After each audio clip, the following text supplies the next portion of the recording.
Movie starting లో గురు అనే అబ్బాయిని చూపిస్తారు. అతను ఉడుతని ఫ్రై చేసుకుని తింటూ ఉంటాడు. అక్కడే అతనితో పాటు అతను ప్రేమిస్తున్న మాల అనే అమ్మాయి కూడా ఉంటుంది. ఇదిలా ఉంటే పక్కనే గురు తల్లి నిద్రపోతూ ఉంటుంది. అయినా కూడా వాళ్ళిద్దరూ ఒకరినొకరు చూసుకుంటూ ఆ టేబుల్ మీదే ఇంటిమేట్ అవుతారు. అయితే అదే సమయంలో టేబుల్ మీద ఉన్న వస్తువులన్నీ కింద పడిపోవడం వల్ల గురు పక్కనే ఉన్న తన తల్లి బెడ్ వైపు చూస్తాడు. అక్కడ తన తల్లి కనిపించదు. పక్కనే ఉన్న మాల గురుని చూసి నవ్వుతూ ఉంటుంది. అప్పుడు గురుకి తను ఒక ఉడుతతో ఇంటిమేట్ అవుతున్నానని ఊహ కలుగుతుంది. గురు వెంటనే షాక్ అయ్యి కింద పడిపోతాడు.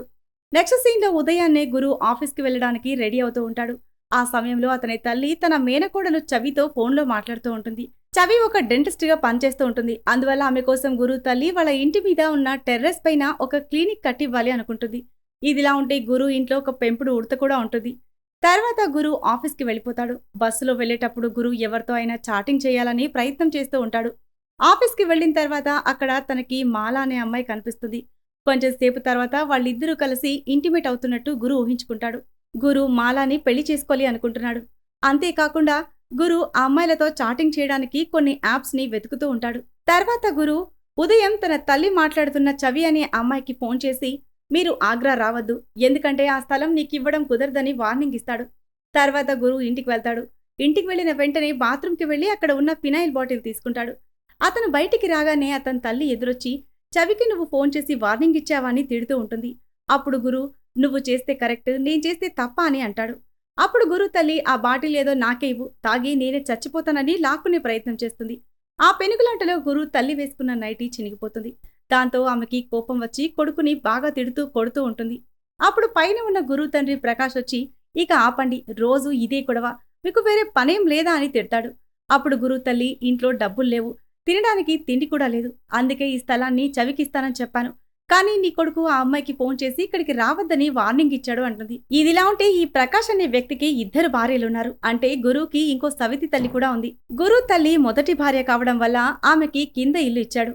ఇక రెండవ భార్యతో కలిసి పై అంతస్తులో ఉంటున్నాడు. ప్రకాష్ రెండవ భార్య ఈ స్థలాన్ని ఆ అమ్మాయికి ఇస్తే మనకి ఇంట్లోకి ఎండ కూడా పడదని చెప్తుంది. అయితే ప్రకాష్ వాళ్ళందరి గొడవ ఆపి, ఆ డబ్బులేదో నేనే సర్దుబాటు చేస్తాను, అందరూ నోరు మూసుకుని ఉండండి అని చెప్తాడు. అప్పుడు గురు తల్లి, ఆ స్థలాన్ని నేను చెప్పినట్టు చవికి ఇవ్వకపోతే నేను ఆత్మహత్య చేసుకుని చనిపోతానని బెదిరిస్తుంది. వెంటనే ఇంట్లో ఉన్న కిరోసిన్ తీసుకొచ్చి నిప్పండించుకుంటూ ఉంటుంది. అప్పుడు ప్రకాష్ వచ్చి ఆమె చెంప చెల్లుమనిపిస్తాడు. నీకేమైనా పిచ్చి పట్టిందా, ఇలా ప్రవర్తిస్తున్నావని తిడతాడు. అసలే ప్రకాష్ ఇద్దరి భార్యలతో అల్లాడిపోతూ ఉంటే మధ్యలో గురు దూరి, నాన్న, నేను కూడా ఒక అమ్మాయిని ప్రేమిస్తున్నాను, ఆ అమ్మాయి పేరు మాల, నేను తనని పెళ్లి చేసుకోవాలనుకుంటున్నాను, మేమిద్దరం కలిసి టెర్రస్ పైన రూమ్ వేసుకుని అక్కడే ఉంటామని చెప్తాడు. కొడుకు మాటలు విని ప్రకాష్ షాక్ అయిపోతాడు. గురు అక్కడితో ఆగకుండా, మీరు నేను చెప్పినట్టు గనక వినకపోతే నేను ఇప్పుడే చచ్చిపోతానని బెదిరిస్తాడు. గురు తల్లి తండ్రి ఇద్దరు కూడా చాలా భయపడిపోయి కొడుకు దగ్గర నుంచి ఆ ఫినాయిల్ బాటిల్ తీసుకునేందుకు ప్రయత్నం చేస్తారు. అయితే గురు బాటిల్ ఓపెన్ చేసి తాగుతూ ఉంటాడు. వెంటనే అందరూ కలిసి అతని చేతి నుంచి ఆ బాటిల్ పక్కకు లాగిస్తారు. తర్వాత గురుని మంచానికి కట్టేసి ఒక డాక్టర్ని పిలిపిస్తారు. గురు ఆ డాక్టర్తో ట్రీట్మెంట్ చేయించుకోకుండా బయటికి పారిపోయి మాలాకి ఫోన్ చేసి వెంటనే ఇక్కడికి రా అని పిలుస్తాడు. ఇంట్లో వాళ్ళందరూ కూడా తన వెనకాలే బయటకొస్తారు. ఈలోగా మాలా కూడా అక్కడికి వచ్చేస్తుంది. గురు అందరి ముందు మాలాని కౌగిలించుకుని, నేను ఈ అమ్మాయినే ప్రేమిస్తున్నాను, నేను తననే పెళ్లి చేసుకుంటానని చెప్తాడు. అక్కడ ఉన్న డాక్టర్తో సహా అతని ఫ్యామిలీ మెంబర్స్ అందరూ కూడా గురు ప్రవర్తన చూసి ఆశ్చర్యపోతారు. ఎందుకంటే మాలా గురుకి తప్ప అక్కడ ఉన్న ఎవ్వరికీ కనిపించదు. ఎందుకంటే అతను ఆ అమ్మాయి ఉన్నట్టుగా ఊహించుకుంటూ ఉంటాడు. డాక్టర్, ఇక్కడ ఏ అమ్మాయి లేదు, ఇదంతా నీ ఊహ అని చెప్తాడు. డాక్టర్, మాలా అనే అమ్మాయే లేదని, అదంతా ఊహని చెప్పడం వల్ల గురు ఆ విషయాన్ని జీర్ణించుకోలేక డాక్టర్ మీద దాడి చేసి రక్తం వచ్చేలా కొడుతూ ఉంటాడు. అక్కడ ఉన్న తన తల్లి, తండ్రి, పిన్ని అందరూ కూడా గురుని ఆపడానికి ప్రయత్నం చేస్తూ ఉంటారు. కానీ అతను ఎవరి మాట వినిపించుకోకుండా డాక్టర్ని దారుణంగా కొడుతూ దాడి చేస్తాడు. ఈలోగా అక్కడికి చవి వస్తుంది. ఆ అమ్మాయి రావడం చూసి గురు డాక్టర్ని వదిలేస్తాడు. తర్వాత గురు తల్లి చవితో గురు ఇలా ఎందుకు ప్రవర్తిస్తున్నాడో చెప్తుంది. నిజానికి 11 ఏళ్లు వయసులో ఉన్నప్పుడు గురుని తన తండ్రి బాత్రూంలో లాక్ చేశాడు. అప్పట్నుంచి గురు ఇలా అయిపోయాడని చెప్పి బాధపడుతూ ఉంటుంది. చవితో, నువ్వు కూడా డాక్టర్వే కదా, నువ్వైనా తనని చూడు అంటుంది. అప్పుడు ఆ అమ్మాయి, నేను మానసిక డాక్టర్ని కాదు, నేనొక డెంటిస్ట్ని అని చెప్తుంది. ఇదిలా ఉంటే ఇంకోవైపు గురు బాత్రూంలోకి వెళ్లి ఒక అమ్మాయితో చాటింగ్ చేస్తూ మాస్టర్బేషన్ చేస్తూ ఉంటాడు. తర్వాత రోజు ఉదయాన్నే గురు తన దగ్గర ఉన్న డబ్బులు బ్యాగులో పెట్టుకుని ఎక్కడికో బయలుదేరుతూ ఉంటాడు. అయితే గురు ఆత్మహత్యకి పాల్పడటం వల్ల ఇంట్లో వాళ్ళు అతను బయటికి వెళ్లకుండా ఇంటి డోర్కి తాళం వేస్తుంటారు. గురు తను బయటకు వెళ్లాలని తాళం ఎక్కడుందని తన తల్లిని అడుగుతాడు. అప్పుడు ఆమె, నీతో పాటు చవిని కూడా తీసుకెళ్ళు, తనకేదో పనుందట అని చెప్తుంది. తర్వాత గురు చవి ఇద్దరు కలిసి ఒక కన్స్ట్రక్షన్ ఆఫీస్కి వెళ్తారు. గురు వాళ్లతో మా ఇంటిపైన ఒక రూమ్ కట్టించాలి అని అడుగుతాడు. దానికి అతను 2,50,000 రూపాయలవుతాయని చెప్తాడు. అప్పుడు గురు తన దగ్గర 70,000 రూపాయలున్నాయని అవి అడ్వాన్స్గా ఇస్తానని చెప్తాడు. అయితే అక్కడే ఉన్న చవికి ఇదంతా నచ్చదు. ఆమె గురుతో వాళ్ళు నిన్ను మోసం చేస్తున్నారు, దయచేసి వాళ్ళకి డబ్బులు ఇవ్వద్దని ఆపే ప్రయత్నం చేస్తుంది. అప్పుడు గురుకి కోపం వచ్చి చవిని బయటికి తీసుకొచ్చి ఈ విషయంలో నువ్వు కలగజేసుకోవద్దు, నోరు మూసుకుని ఇక్కడే ఉండమని చెప్పి లోపలికి వెళ్లి ఆ కన్స్ట్రక్షన్ ఆఫీస్లో ఉన్న వ్యక్తితో మాట్లాడతాడు. అయితే అతను మీ ఇంట్లో ఏదో సమస్య ఉన్నట్టుంది, కాబట్టి మేము మీకోసం వర్క్ చేయలేము అంటాడు. నెక్స్ట్ సీన్లో ప్రకాష్ రెండవ భార్య అర్ధరాత్రి తన భర్త మీద అనుమానం కలిగి అతని మొబైల్ తీసుకుని చెక్ చేస్తుంది. అందులో ప్రకాష్ ఇంకో మహిళతో చాటింగ్ చేయడం చూస్తుంది. అంతేకాకుండా వాళ్ళు ఉంటున్న ఇంటిని అమ్మేసి ఆ డబ్బులు ఆ మహిళకి ఇవ్వాలని ప్రకాష్ ప్లాన్ చేస్తున్నాడని తెలుసుకుంటుంది. ఇంట్లో ఇంత గందరగోళం జరుగుతూ ఉన్నా ఇంకోవైపు గురు మాత్రం బాత్రూంలోకి వెళ్లి ఒక అమ్మాయితో చాటింగ్ చేస్తూ ఉంటాడు. నిజానికి వాళ్ళిద్దరూ చాలా రోజుల నుంచి చాటింగ్ చేసుకుంటూ ఉంటారు. ఇప్పుడు ఆ అమ్మాయి రేపు కలుద్దామని అంటుంది. గురు నేనెలా నిన్ను గుర్తుపట్టాలని అడుగుతాడు. అప్పుడు ఆ అమ్మాయి నువ్వు blue colour jeans, ash colour shirt వేసుకునిరా, నేనే నిన్ను గుర్తుపడతానని చెప్తుంది. తర్వాత రోజు గురు ఆ అమ్మాయి చెప్పినట్టుగానే ఆమె చెప్పిన బట్టలు వేసుకుని హోటల్ దగ్గరికి వెళ్లి ఆమె కోసం ఎదురు చూస్తూ ఉంటాడు. ఆ అమ్మాయి వచ్చిన తర్వాత గురు దూరంగా ఉండి గమనిస్తూ ఉంటాడు. ఆ అమ్మాయి కూడా గురుతో మాట్లాడకుండా దూరంగా ఉండి పైనుంచి కిందకి చూస్తూ అతన్ని బాగా గమనించిన తర్వాత వేరే ఎవరితోనో ఫోన్లో మాట్లాడుతున్నట్టు నటించి అక్కడి నుంచి వెళ్లిపోతుంది. ఆ అమ్మాయి అతని చూసి కూడా చూడనట్లు మాట్లాడకుండా వెళ్లిపోవడంతో గురు చాలా నిరాశపడతాడు. బాధతో ఇంటికొస్తాడు. ఆ సమయంలో ఇంట్లో ఎవ్వరూ ఉండరు. చవి మాత్రమే ఉంటుంది. గురు ఏదోలా ఉండటం చూసి ఏమైందని అడుగుతుంది. అయితే గురు ఏమీ చెప్పకుండా లోపలికి వెళ్లిపోతాడు. గదిలోకి వెళ్లి తలుపులు మూసుకుని ఎక్కి ఎక్కి ఏడుస్తూ ఉంటాడు. అయితే అతని ఏడుపు విన్న చవి ఇంతకు ముందే గురు ఆత్మహత్యకి పాల్పడ్డాడు కాబట్టి ఇప్పుడు కూడా ఏదైనా చేసుకుంటాడేమోనని భయపడి బలవంతంగా తలుపులు తీసుకుని లోపలికి వెళ్తుంది. బోరున ఏడుస్తున్న గురుని చూసి ఓదారుస్తుంది. ఆ అమ్మాయి దగ్గరగా ఉండి ఓదార్చడం వల్ల గురులో ఉన్న కామాంధుడు మేల్కొంటాడు. వెంటనే ఆ అమ్మాయిని బలవంతంగా కిస్ చేస్తాడు. అక్కడితో ఆగకుండా ఆ అమ్మాయిపై బలాత్కారం చేయడానికి ప్రయత్నిస్తాడు. చవి ఏదోలాగా అతని నుంచి తప్పించుకుని బయటికి పారిపోతుంది. ఇదంతా తెలిసి ఇంట్లో వాళ్ళు తమ పరువు పోకుండా ఉండాలని గుట్టుగా గురుని ఒక డాక్టర్ దగ్గరికి తీసుకువెళ్తారు. అక్కడ గురు తండ్రి డాక్టర్తో వీడింటికొచ్చిన చెల్లిలాంటి అమ్మాయితో తప్పుగా ప్రవర్తించడం చెప్తాడు. అది విన్న డాక్టర్ నువ్వు చేసింది బలాత్కారం అంటే రేప్, కాబట్టి నిన్ను జైల్లో వేస్తారు.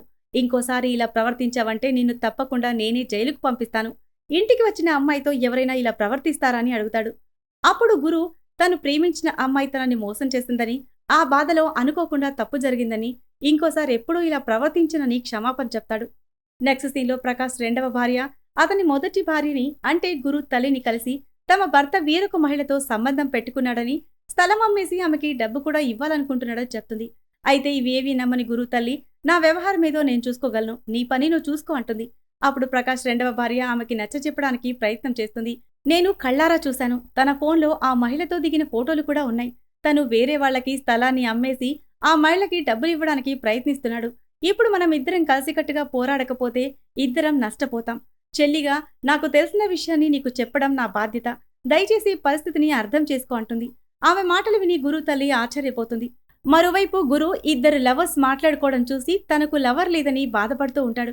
అదే సమయంలో ప్రీతి అనే ఒక వికలాంగురాలు అక్కడికి రావడం చూస్తాడు. పోలియో వల్ల ఆమె కుంటుతూ నడుస్తూ ఉంటుంది. గురు జీవితంలో ఏ అమ్మాయి లేకపోవడం వల్ల కరువులో ఉండి ఆంటీని చూసి ఆమెను ప్రేమించాలి అనుకుంటాడు. అందువల్ల ఆమెని ఫాలో చేస్తూ వెళ్తాడు. ఇక ప్రీతి విషయానికి వస్తే ఆమె ఒక ఇంటర్నెట్ సెంటర్ రన్ చేస్తూ ఉంటుంది. తర్వాత రోజు గురు ఆమెను చూడ్డానికి ఇంటర్నెట్ సెంటర్కి వెళ్తాడు. ఆ మహిళతో నేను ఒక మెయిల్ చేయాలని అడుగుతాడు. ప్రీతి అతనికి 3వ నెంబర్ సిస్టమ్ దగ్గరికి వెళ్ళమని చెప్తుంది. గురు ఆమెను చూస్తూ వేరే కంప్యూటర్ దగ్గరికి వెళ్తాడు. అప్పుడు అతన్ని చూసి ప్రీతికి అనుమానం కలుగుతుంది. అప్పుడు ఆమె గురువు దగ్గరికి వెళ్లి నువ్వు మెయిల్ చేయడానికి రాలేదు, ఆ విషయం నీ మొహం చూస్తేనే అర్థమవుతుంది, ఇక్కడికి ఎందుకొచ్చావని అడుగుతుంది. అప్పుడు గురు నేను ఎక్సెల్ నేర్చుకోవాలి, నాకు కంప్యూటర్ నేర్పిస్తారా అని అడుగుతాడు. అప్పుడు ప్రీతి ఇదేమీ ఇంటర్నెట్ క్లాస్ నేర్పించే సెంటర్ కాదు, నీకు నేర్పించడానికి ఇది కేఫ్, ముందు ఇక్కడి నుంచి లేచి వెళ్ళిపో అంటుంది. వైపు గురు తన తల్లి పిన్నితో కలిసి తన తండ్రి ఎఫ్ఐఆర్ పెట్టుకున్న మహిళ ఇంటికి వెళ్తాడు. ప్రకాష్ భార్యలిద్దరూ కూడా ఆమెని ప్రకాష్ ఎలా మోసం చేస్తున్నాడో వివరంగా చెప్తారు. అంతేకాకుండా వాళ్ళ ఫ్యామిలీ ఫోటో కూడా చూపిస్తారు. ఇప్పటికే మేము ఇద్దరం భార్యలున్నాం, 3వ భార్యగా రావడానికి మీరు సిద్ధంగా ఉన్నారా అని అడుగుతారు. తర్వాత రోజు గురు ప్రీతి కోసం ఆమె షాప్కి వెళ్తాడు. ప్రీతికి గురు ఆమెను చూడటానికి అక్కడికి వస్తున్నాడని అర్థమైపోతుంది. అందువల్ల ఆమె గురుని నీ వయసెంత అని అడుగుతుంది. గురు నాకు 24 సంవత్సరాలని చెప్తాడు. అప్పుడు ప్రీతి మీ ఇల్లు ఎక్కడా, మీ ఇంట్లో ఎన్ని గదులు ఉన్నాయని అడుగుతుంది. అలా గురుతో కొంచెం సేపు మాట్లాడటం వల్ల ఆమె కూడా అతనికి అట్రాక్ట్ అయిపోతుంది. అలా ఇద్దరు ఒకరినొకరు చూసుకుంటూ ఉంటారు. ప్రీతి ఆ షాప్ నడుపుతూ అక్కడే లోపల ఉన్న ఒక గదిలో ఉంటుంది. కాబట్టి ఆమె గురుని లోపలికి తీసుకువెళ్తుంది. లోపలికి తీసుకువెళ్ళిన తర్వాత నువ్వు నన్నెందుకు ప్రేమిస్తున్నావని అడుగుతుంది. గురు ఆ విషయం ఏమో నాకు తెలీదు. నువ్వంటే నాకిష్టమని చెప్పి ఆమెని కిస్ చేస్తాడు. అలా వాళ్ళిద్దరూ ఒకటవుతారు. గురు చాలా రోజుల నుంచి ఈ అవకాశం కోసం ఎదురు చూస్తూ ఉన్నాడు కాబట్టి ఈ రోజు తన దాహం తీర్చుకుంటాడు.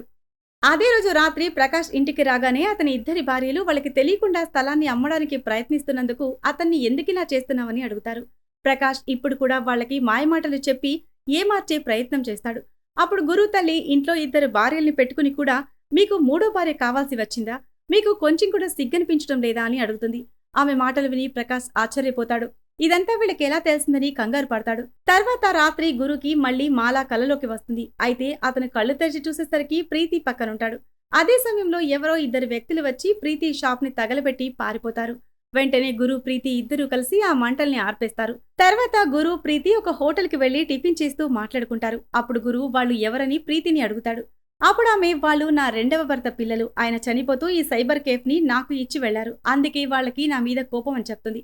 అంతేకాకుండా తన దగ్గర ఉన్న డాక్యుమెంట్స్ కూడా నకిలీవని చెప్తున్నారని, ఈ విషయం గురించి 4 సంవత్సరాల నుంచి కేసు నడుస్తుందని చెప్తుంది. అప్పుడు గురు ప్రీతితో నాకు తరచూ కలలో ఒక అమ్మాయి కనిపిస్తూ ఉంటుంది. ఈ విషయాన్ని నేను నీకు మాత్రమే మొదటిసారిగా చెప్తున్నాను అంటాడు. తర్వాత ఇద్దరూ రూమ్కి వెళ్లి చాలా దాహంతో ఉన్నట్టు మంచం విరగొట్టే పని మొదలు పెడతారు. తర్వాత రోజు గురు ప్రీతిని ఇంట్లో వాళ్ళకి పరిచయం చేయడానికి తీసుకువెళ్తాడు.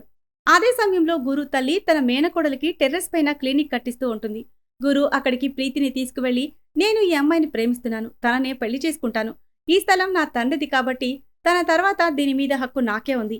కాబట్టి నేనిక్కడ ఒక గదిని కట్టించుకుని ప్రీతితో ఇక్కడే ఉంటానని చెప్తాడు. అది విని వాళ్ళందరికీ గురు మీద చాలా కోపం వస్తుంది. తర్వాత రోజు చవి తన మావయ్యని మీట్ అయ్యి తన క్లినిక్ ప్లాన్ మొత్తం ఫెయిల్ అయిందని చెప్తుంది. అప్పుడు ఆమె మావయ్య ఇక్కడ నాకు చాలా సర్కిల్ ఉంది, ఇంతకీ గురు పెళ్లి చేసుకోవాలనుకుంటున్న అమ్మాయి ఎక్కడుంది అని అడుగుతాడు. చవి ఆమె ఒక సైబర్ కేఫ్ నడుపుతుందని చెప్తుంది. తర్వాత వాళ్ళిద్దరూ కలిసి ప్రీతి గురించి పూర్తి వివరాలు తెలుసుకుంటారు. తర్వాత రోజు చవి గురు దగ్గరికి వెళ్లి ప్రీతి నడుపుతున్న సైబర్ కేఫ్ ఆమెకి దక్కదు. ఎందుకంటే ప్రీతి భర్తకి ఇంతకు ముందే పిల్లలున్నారు కాబట్టి అది వాళ్ళకే చెందుతుంది.